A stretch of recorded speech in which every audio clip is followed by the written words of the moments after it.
Hope you all had a good weekend.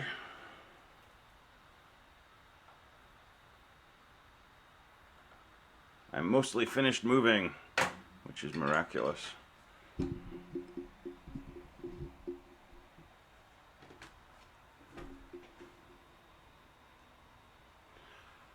All right, so let's see. Today's topic. So obviously, I want to talk about the midterm, and I want to talk about PA3, and those are my two main topics for today. But we're going to still come back and talk more about GDB for debugging, and then talk about makefiles, which you need for PA3, and then start talking about string processing.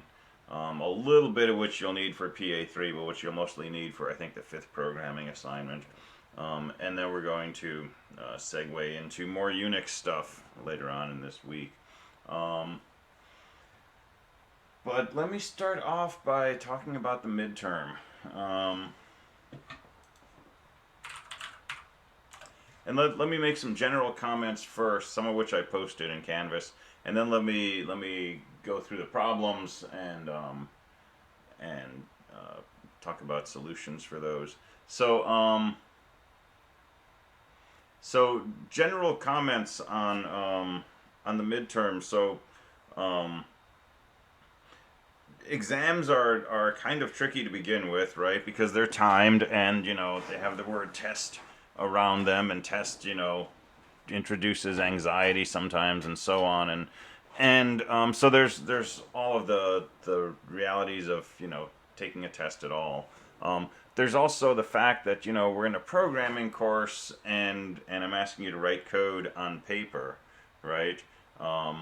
If I had a way to have you write code and compile it and test it and so on and so forth, especially if I could see that process, that would be ideal.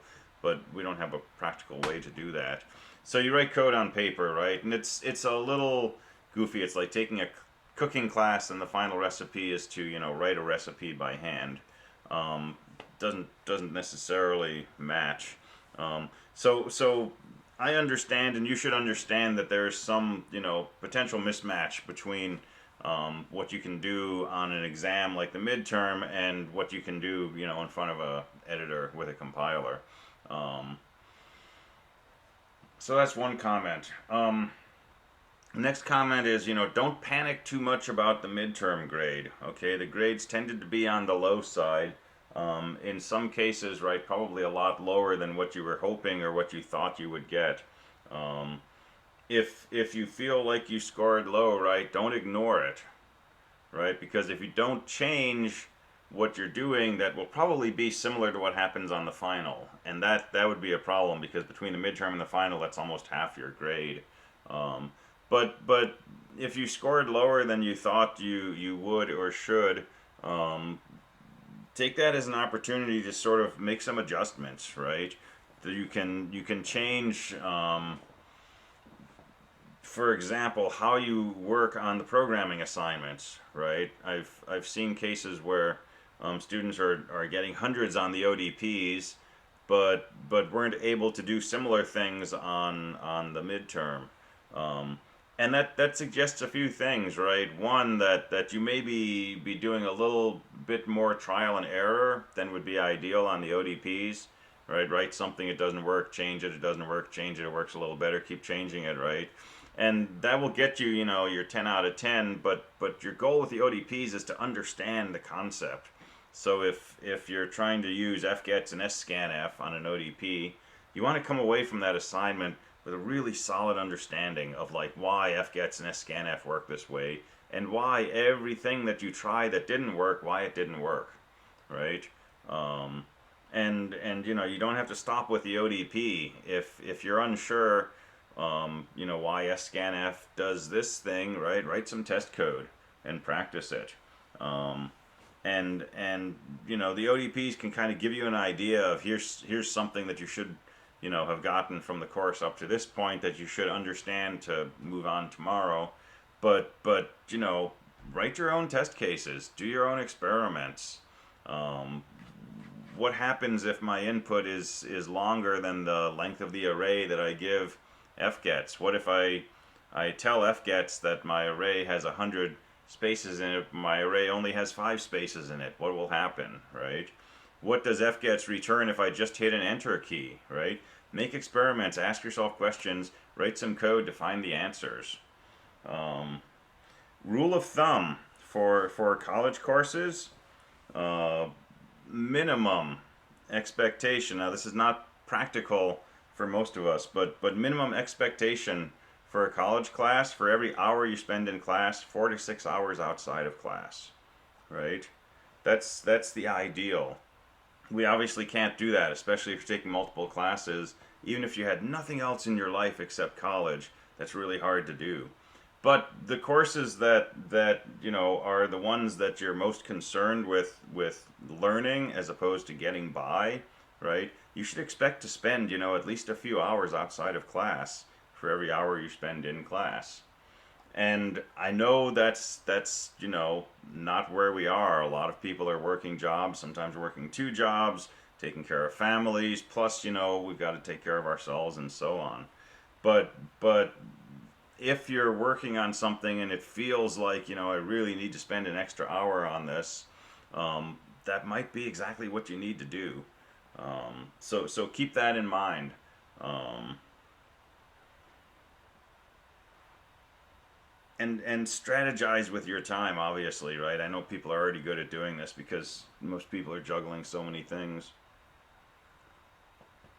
But I guess the punchline is, if you're rushing through the assignments, the daily programs, the longer programming assignments, if you're putting off the PAs until the day before and then scrambling to try to get as much point wise as you can, you're probably not going to conceptualize as much as if you could find a way to work on it a little bit throughout a week.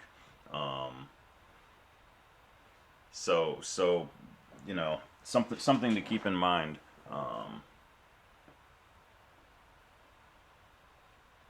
Yeah, I mean, it is surprising, and like I say, I mean, if you're taking 3 classes, that's 3 hours a day. If you spend 4 hours outside of class, that's 15 hours just for school, right? Um, and what's left, you know? If you get 8 hours sleep, you got an hour left. Um, but the closer you can get to that, um, the better, in some sense. Um, on the other hand, it's not just about how much time you spend, right? You can sit in front of a keyboard for 5 hours and get more and more frustrated and doubt yourself and question, if you should switch majors and stuff like that. And that's not productive, right? That doesn't count as spending 5 hours outside of class for the hour you spend in class. Um, you gotta find a balance, right? This is a big part of what school is. If we could just come in and learn how to code and write code and that was our life, things would be a lot easier, right? So it's a lot of questions of juggling and balancing and deciding how to use your time. And if you're trying to work on a program and it's not clicking for you, right? Take the time and do something else. Um, and then when you feel like I think I know how to do this thing, right? Go and jump into it and work on it. Um, so anyway, that's just some general things to think about, and we can certainly talk about it um, if you wish. So midterm grades, right? They're not make or break. If you got a 0 on the midterm, right, you can still get an 80 in the course theoretically, right? It's 20% of the grade, and there's usually some generous curving that happens at the end, right? Particularly in this case because a lot of people um, scored lower on the midterm than I was expecting, and I think the average was around 70 for both sections. So there's curving that happens at the end. The final exam is cumulative, right, and so that carries more weight. So none of this is make or break at this point. But if you've scored lower than you wanted to, right, you probably need to think about changing something about how you're doing things, and we can talk about that too one on one if you want. So let's go through the midterm, and let me. Are you purposefully not recording this part? Excuse me? Are you purposefully not recording this part? Oh no, I'm recording. I forgot to put up my note that says recording. Oh, I see. Okay. But thank you for reminding me. Would you maybe want to discuss one of the exam questions? I'm gonna go through all of them, but if you have one, yeah, I'm planning right now to go through all the questions. Okay. Yeah, this thing is mainly my timer, so I know how much time I have left in class. But I put the message bar up there just to remind people I'm recording. But thanks for reminding me. So let's see. Let's go through the exam. So first thing was the honor statement, and I probably should have mentioned this in class or mentioned it more in class. But with online tests, right? I always have an honor statement in there indicating the rules, and I need you to put at the top of the exam honor statement followed by your name to basically say that you agree to those conditions. So that's the first thing. A lot of people missed that. Um, and so if you got a 0 and you still have a 0, just go ahead and follow the instructions in the announcement I sent. Add a comment in Canvas with your honor statement. But I recorded, the deductions for each question anyway, so you can see what your grade will be. So question 1, suppose two variables, num1 and num2, have been assigned numeric values. So you did not have to assign these, you did not have to read them, you don't have to declare them because it's bash, right? They've already got values. Write a bash statement to print their sum, right? You can do two statements if you want, but you can do this with a single statement. So num1 and num2 have already been given values, so you could say something like echo $paren num1 plus num2, and that would be all you need for that first question. So if you assign values to them or something, that was fine. But that and they should be uppercase num1, num2. But yeah, so for example, if num1 was 10 and num2 was 15, this will do the arithmetic. 10 plus 15 print out 25. And the only detail here is, with bash, if you want to do arithmetic, you have to use this $paren. If I just printed $num1 plus $num2, it would print the two values with a plus sign in between. So that's question 1. Question 2, suppose num1 and num2 have been assigned variables, write some bash statements to print the larger of the two values. So this is basically an if statement or a few if statements. If num1 is greater than num2, then num1 is the largest, so echo $num1, else echo num2, and a fee. And there's different versions of this. There's different ways you can do this, and I saw a lot of different versions of it. But this is one way that would do it. You could do it with multiple if statements. If num1 is greater than num2, echo num1. If num1 is less than num2, echo num2, and so on. But if num1 is not greater than num2, then it's less than or equal to num2, which means num2 is the largest. So echo that. And I didn't explicitly say what to do if the numbers are equal, but I kind of imagined that you would just print, either one of them if they were the same value. Print the larger of 10 and 10, we'll just print out 10. But a lot of people wrote their code with a pair of statements such that if the numbers were equal, nothing got printed. And I took off, 3 points for that originally. And then enough people did it, I changed that to 2 points, and by the end, so many people had done that, I changed it to 0 points. And I'll try to be more specific in the future. But if someone asks you to print the largest of two things, you should print something, right? If you're not sure what you should print if they're equal, go ahead and ask. Well, how exactly was that set up then? What do you- I'm not really sure I understand how you can come up with that. I don't know. It just seems pretty straightforward to me. what part? How they set it up so that if the first number was equal to the second number, printed nothing. So one way to do this, if num1 is greater than num2, echo num1. If num2 is greater than num1, echo num2. But then if they turn out to be equal, neither of those if statements fires and no echo statement is executed. So that was what I saw most often. Okay. Oh, I get it. Okay. Okay, yeah.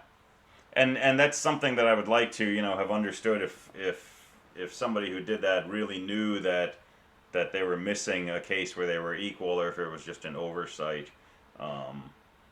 The fact that greater than and less than don't cover all the possible cases, basically.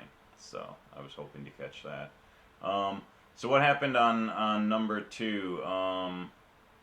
So in some cases you would only print one number, like if there was no else statement here.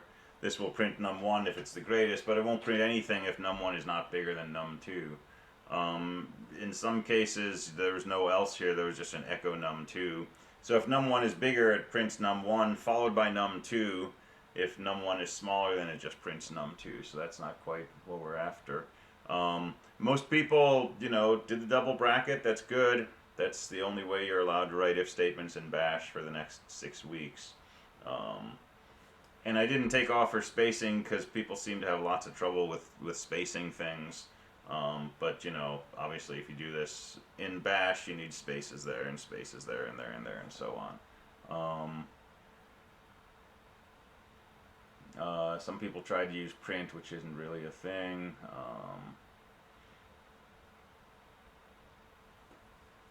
No, using quotes in your echo statement is not only gets you full points, but it's allowed. You can use quotes in a lot of places, right? I could put quotes around here, for example, and it still works perfectly fine. I can put quotes here and not put quotes there, and it'll still work perfectly fine. Quotes are kind of a funny thing in Bash, and so I didn't add or take away points for that. But in most cases where I saw people using quotes, it turns out it actually still works. All right, send me an attendance note because we've got like a full house here right now. So that's awesome.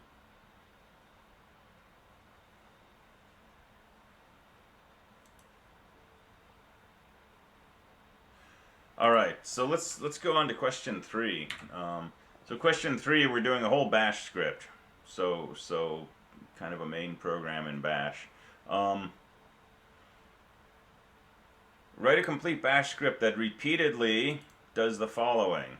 Ask the user to enter a number, read a number, add that number to a sum which was initialized to 0, and then keep repeating these 3 steps until the sum is bigger than 100. And a number of people didn't seem to catch the word repeatedly or repeat these 3 steps. And they entered a number and then just kept adding that to a sum, right? And that's an issue with, reading and understanding what the question is asking. And, maybe I should have put an example like I did in here, but I didn't want to confuse things by putting in too much detail. But so your goal was, say enter a number, the person types in a 5, add that to a sum, your sum is 5. It's not bigger than 100, so repeat those 3 steps. Hey, enter a number, the person types in a 7, 7 plus 5 is 12. 12 is not bigger than 100, repeat those steps. 80, okay, 80 plus 12 is 102, that's bigger than 100, so we exit the script, and at that point we print out 102 and we exit. All right, and don't worry about error checking on the input, so you can assume the input is a valid integer and so on. So we need some kind of loop here, right? And inside the loop, we're going to ask for a number, read a number, add it to a running sum, and our loop is going to continue until our sum is bigger than 100. So so how could we do that? So put your shebang at the top. So it's an official bash script. Set your sum equal to 0.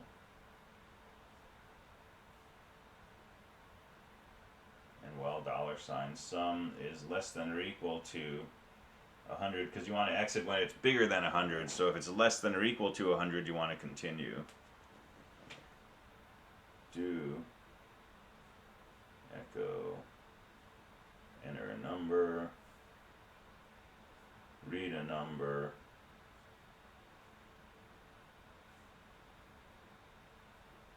and then do our arithmetic, set sum plus the number, and save that in sum. So sum is your running sum. And then when you're done, echo that running sum. So this idea of a running sum or a running product or things like that pops up again and again in programming. Something that's initialized to 0 each time through, we just add something to it. Just take the current value of the sum, add the number, and then put that back in the sum. So does the enter number go outside the loop? So repeatedly do the following. So the first thing is ask the user to enter a number. So that's where you echo, hey, enter a number. Read a number, that's the read statement, and then add that number to a sum, that's the arithmetic, and then keep repeating those 3 steps. So I don't think I took off. I don't think I saw a case where the echo was outside and the read was inside, but as long as I saw the read in the loop and the sum, I gave you points for that. Right, so this will keep looping, and no idea how many times we're going to loop. The person could start typing in negative numbers, and our sum will get smaller and smaller. So the only way we know the loop is done is when the sum is greater than 100.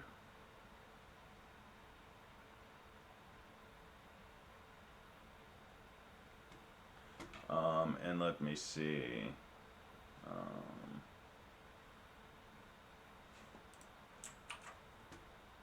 Let me eyeball something.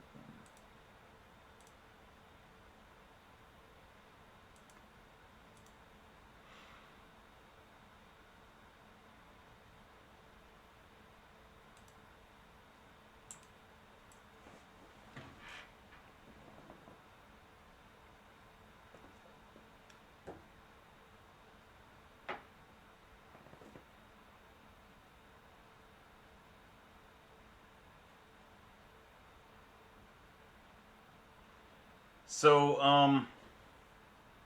running sums. So I also saw things like this.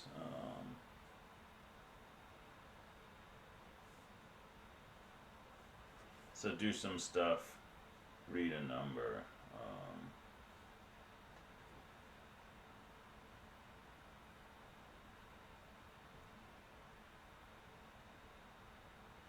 Right, sum equals number plus number. That's not a running sum, right? This is not accumulating something from iteration to iteration. It's being assigned a value at each point.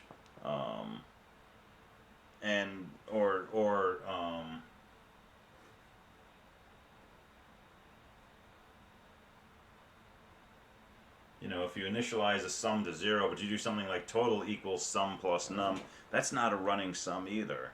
Right? Each time, whatever the value of sum is gets added to num and stored in total. But the next time through this loop, you're not using the current value of total to calculate the new value. You're using, some other variable and some number and adding them together and storing it in total. And then maybe at the end of the loop, you echo $total. So that's where I would make a comment like, not doing a running sum, or not calculating a running sum.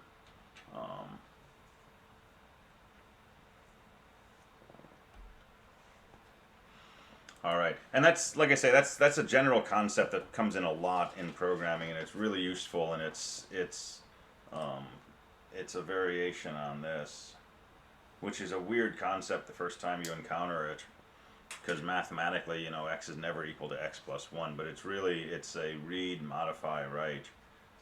Take this, calculate what's on the right-hand side, and then stick that in here. Just lost power. Did I miss anything in the 2 minutes I was gone? We've been talking about question 3, and I've been drilling down into the idea of doing a running sum, like sum equals sum plus number. So,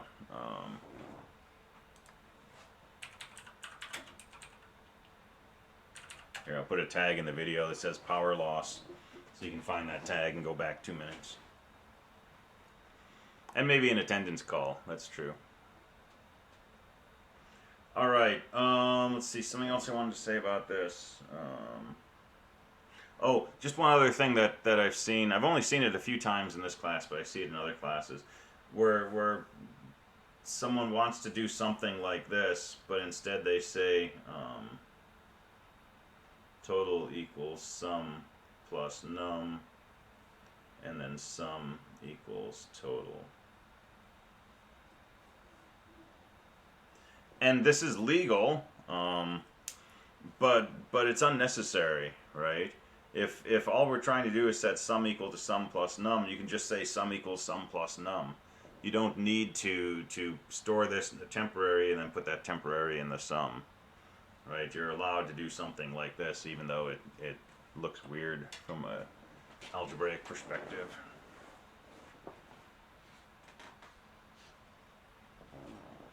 All right, so that was question 3. What else did I see on 3?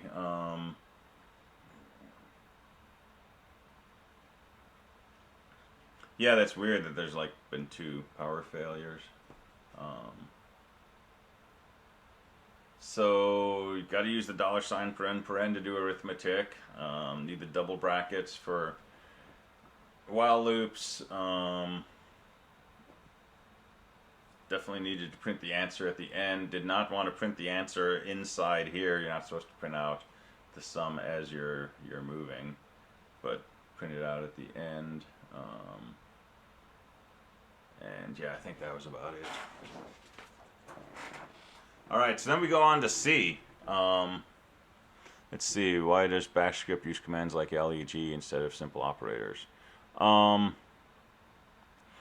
So in the bash shell and other shells, greater than and less than have special meanings. We use a greater than sign to redirect the output of a command. So if I say command greater than file name, it runs the command, puts the output into that file. If we try to use that same greater than symbol for arithmetic comparisons, it creates potential ambiguity in what you're trying to ask the shell to do. So they use other symbols. They use a dash GT for greater than and so on. That's the quick explanation. But I'd never claimed to know the minds of the people who make this stuff. All right, so C questions. So question 4, write a complete C program. That means starting with main, right? That is run with 2 command line arguments. For example, 10 and 13. Calculates the sum of all integers between the arguments inclusive and prints a single line showing that sum. And here I gave you an example. If you say main 10, 13, what it should do is add up all the integers between 10 and 13. 10 plus 11 plus 12 plus 13 gives you 46. This should print 46. So you're gonna get command line arguments, parse them into integers, make a loop, use a running sum. And do not worry about syntax errors. You may assume both arguments are present, both are valid integers, and the first number is less than or equal to the second number, right? Nonetheless, a lot of people did error checking, checked argc to make sure they had 2 arguments, used scanf and checked the return value and picked up the extra stuff, checked which one was smaller and rearranged them so the first one would be smaller and so on and so forth. That's okay, right? But none of it was necessary, right? You were allowed to simplify with all of this, and it takes time, right? So we've only got 15 minutes on the exam. You don't want to do more than you have to. And yeah, a number of people didn't read this or didn't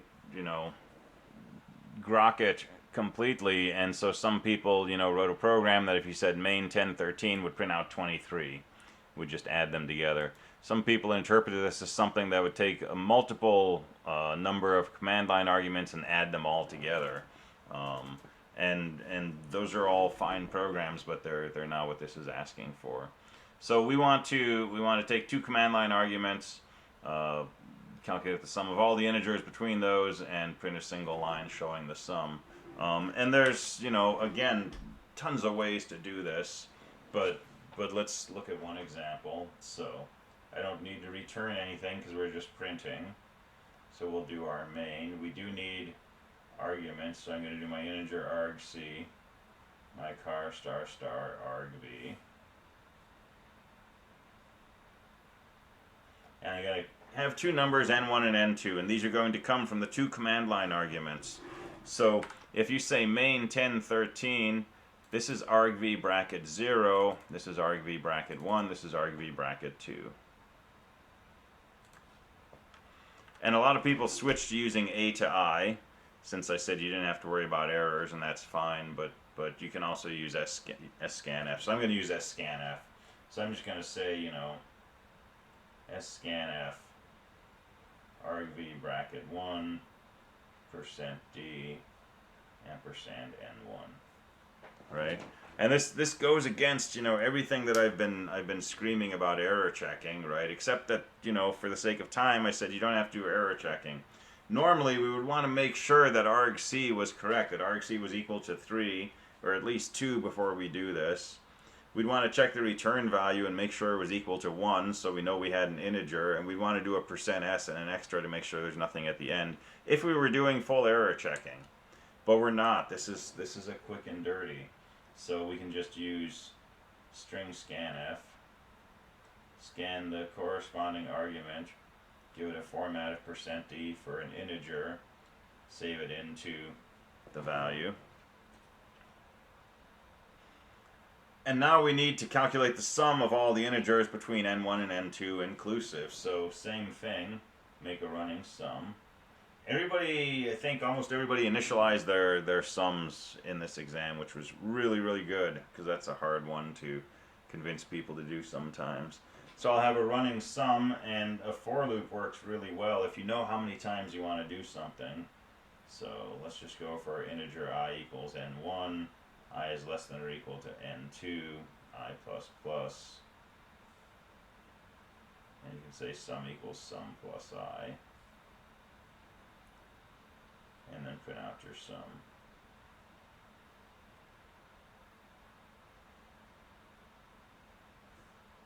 So that would work.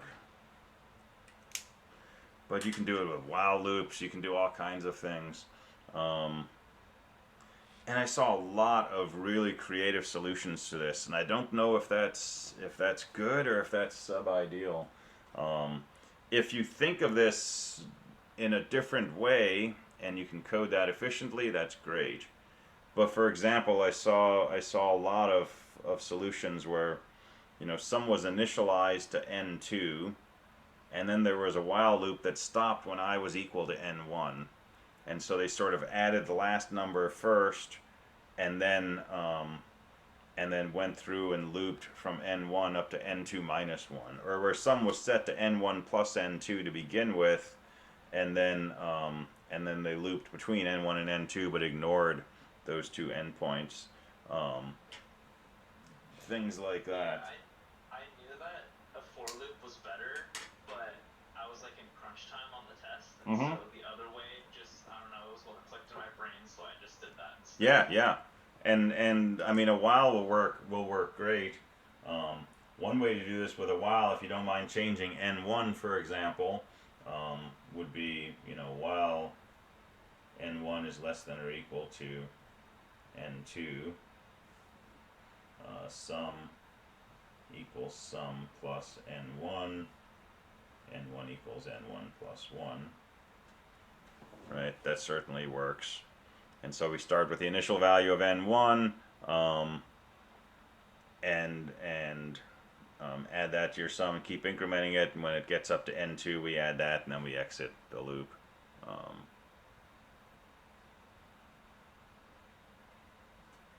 Your code doesn't look to work right. Why not?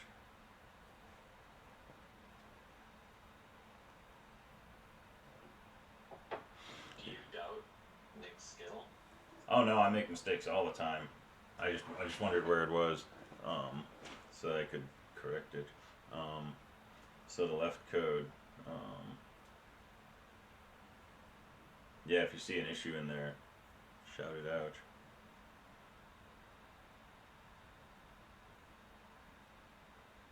So you could also do this.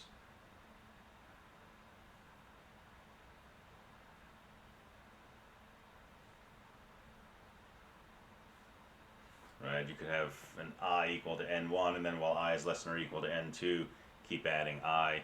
Oh, I changed that to an I while you weren't looking. Sum equals sum plus I.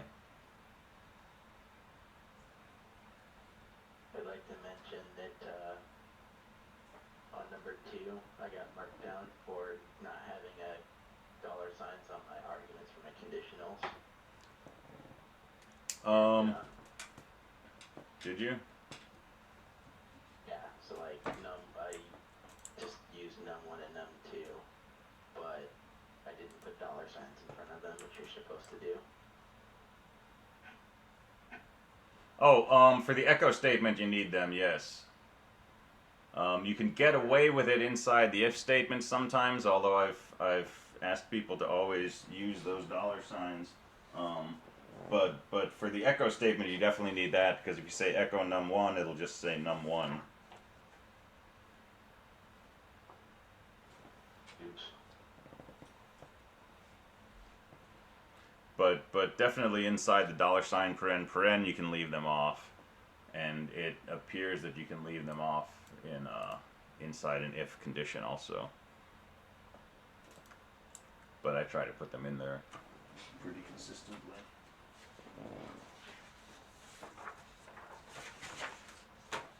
All right, so different options here, but you know, some sort of loop that goes through adds up the values in between, and then prints out the result. So let's see, is there anything extra I saw on that one?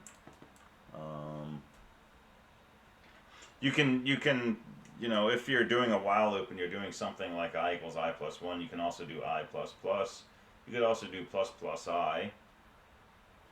And if you wanted, you know, you could also do something like sum equals sum plus I plus plus, which will take the current value of I, add that to sum, and then increment I. I think that gets a little more confusing in some cases. What you can't do though is I equals I plus plus. That actually does not increment I. And I tried that to confirm. You could do I equals I plus 1, or you could just do I plus plus, but this does something weird in the compiler, right? It says take the current value of I, and remember what that is, now increment I, now set I equal to that value you remembered, and it kind of undoes the increment. And so that's probably a good interview question, but pretty subtle. But so don't do that. What else did I see? Saw some double loops, some issues with the condition statements. If you do while n1 is bigger than n2, for example, that's backwards. If you did something more complex than this, like initialized sum to n2 and then did this, you might end up adding n2 twice. Or if you initialize sum to n1 and you do this, you end up adding n1 twice. Or if you do I less than n2 without the less than or equal, you end up skipping n2, and so your sum comes out a little too small, and so on. So details like that, but this is fairly clean. I think this is fairly clean too, right? Current value of n1 and go while you're less than or equal to n2. Had a couple of cases where people used Pascal's formula for adding consecutive integers and took the sum of all integers up to n2 and subtracted the sum of all integers up to n1 minus 1. And that was extremely clever and a little startling to see in two exams, but it works perfectly. I should have said, you must use a loop for this, because I was testing to see if people could write loop logic, but I didn't say that, so you get full credit for that. Some good stuff.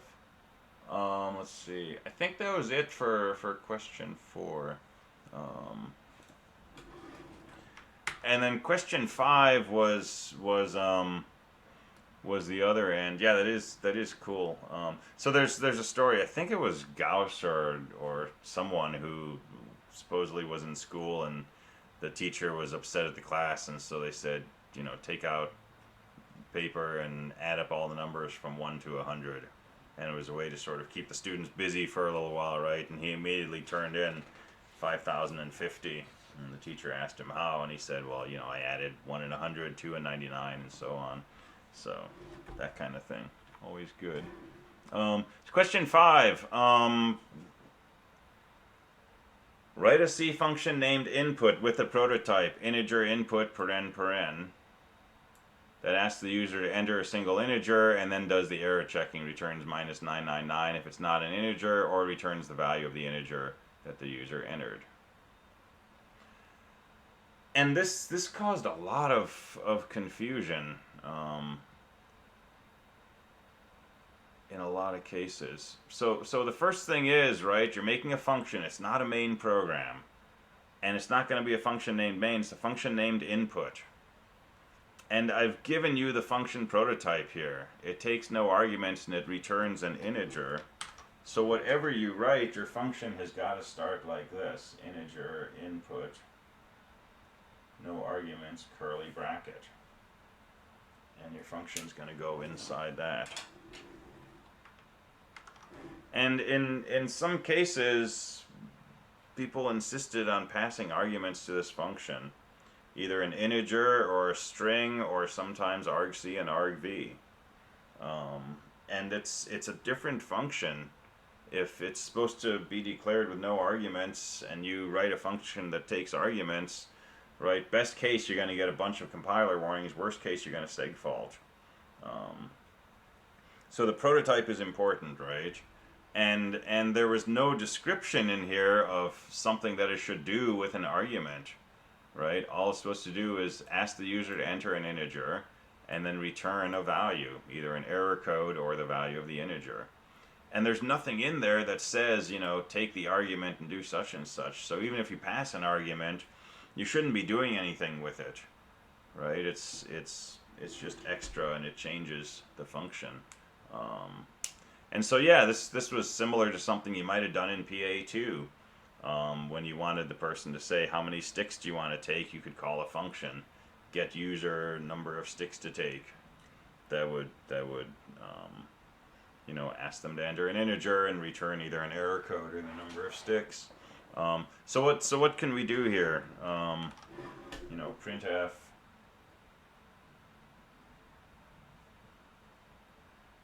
Enter a number, please. So that prompts, and then read a line, so do an fgets. And declare your temp array.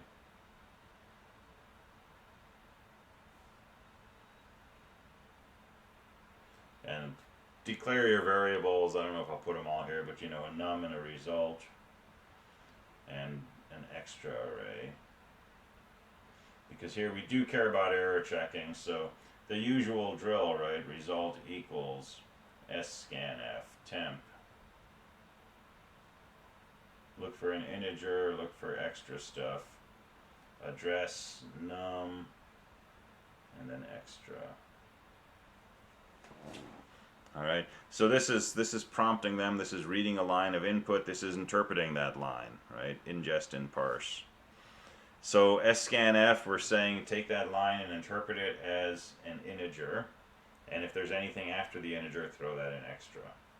So how do we know if this succeeded? If result is equal to 1, this succeeded. So if result is not equal to 1, we can return our error code. If result is equal to 1, then everything was fine syntax-wise, and the number that was converted is stored in num, and so we can just return num. Or, you know, I could say if result is equal to 1, return num, otherwise I could return minus 999. So something to that effect. All right, so issues here. So not prompting the user, right? Printing a value instead of returning. So printing and returning are totally different things, right? If you write a function and you're supposed to return a value from it, it means you're going to have a statement like return parentheses some value, and it's not going to display anything on standard out.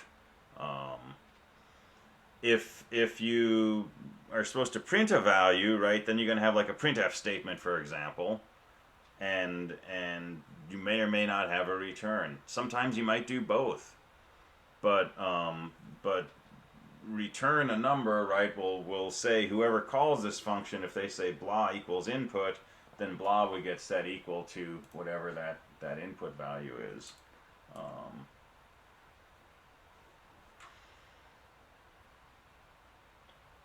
Computer shut off. It's a bad day for computers.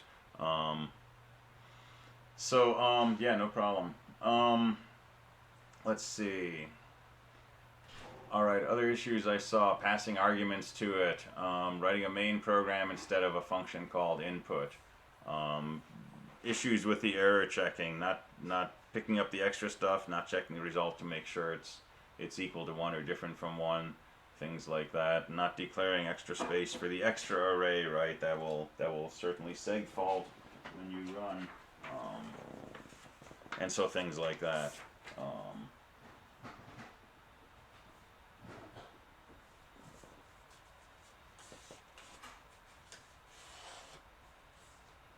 All right. Let's see, what else can I do in here?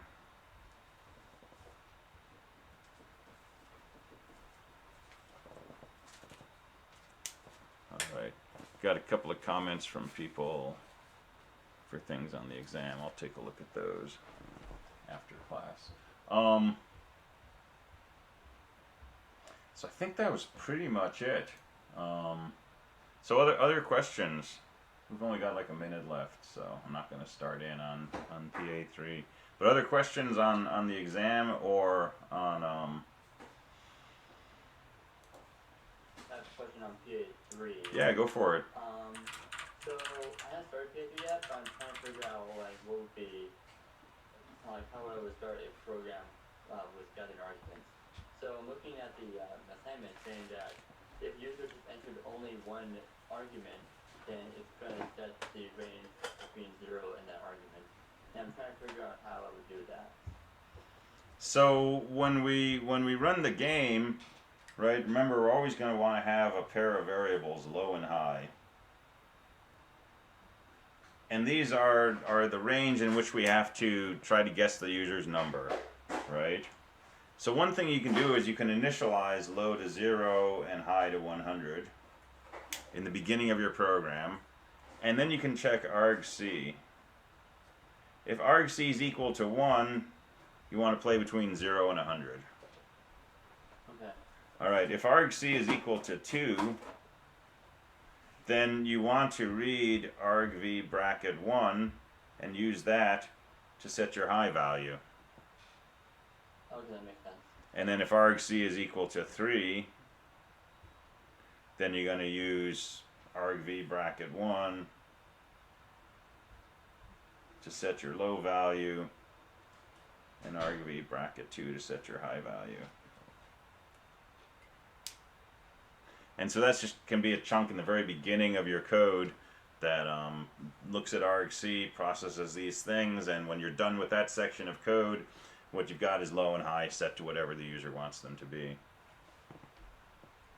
And one last question. How do you remember what a makefile is or what it does?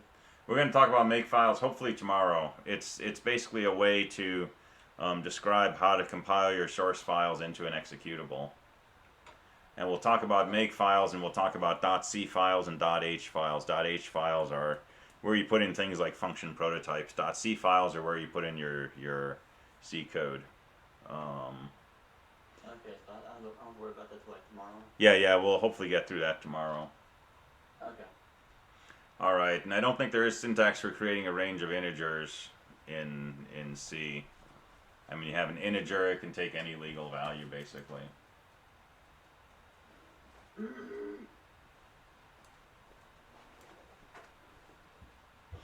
All right, so we are out of time. I will respond to those 2 emails with questions about midterm grades.